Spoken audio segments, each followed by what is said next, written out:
Hello, everybody. Good evening. Welcome to the new Vito LaBella Facebook page. I've named my page Political and Community Activism and Commentary, Middle and High School Admissions. Recently, our families in New York City have received offers for middle and high schools. Many of the offers were based on a lottery. There are a lot of problems with the way the New York City Department of Education has handled this process. There is a serious transparency issue when the Department of Education can't explain to parents the basics of how these middle and high school lotteries were conducted.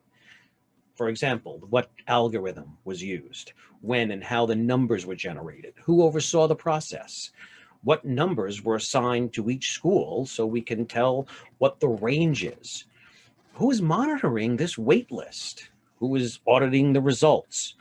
And that's just a few. I'm sure we can find a lot more questions that really should be answered and answered by somebody very, very senior in the Department of Education. Without transparency in this process, there is no reason for parents to have faith in the integrity of the system.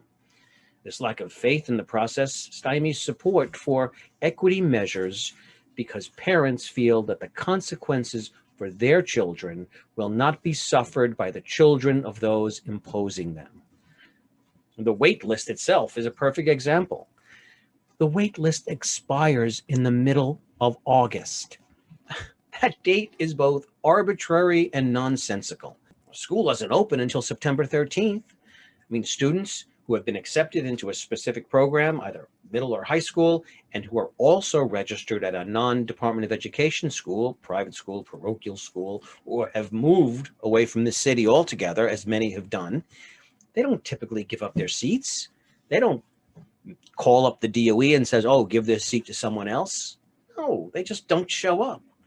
If the waitlist expires in August, when there are open seats in September, there is no mechanism to prevent anybody, even a child who was never even on the wait list, from transferring into a particular school or program. This not only circumvents the intent of the lottery, but it also gives the appearance of impropriety. The wait list should remain active until the enrollment numbers are due, which is usually the end of October. Middle and high schools involved with the lottery and the wait list should contact parents and give them the option of transferring their child up until that time. School budgets would, of course, be held harmless for any loss of enrollment. So it's just a matter of the programmers at the schools having to juggle these new kids in. But most of this will probably be done within the first 2 weeks of the start of school. So that was the commentary part. Now here comes the activism part. If you are not happy with this lack of transparency, if you are not happy with this whole process, it's up to you to contact your council member, your assembly member, and your state senator. They can advocate on behalf of your children to at least ensure that the process is fair, to at least ensure that it's open, to at least ensure that nobody games the system.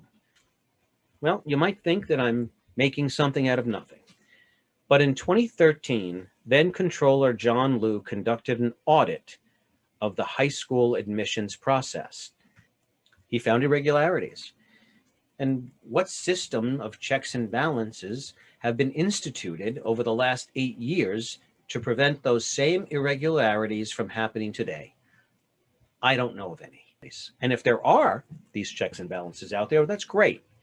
So please describe to our families exactly what they are and how they're implemented.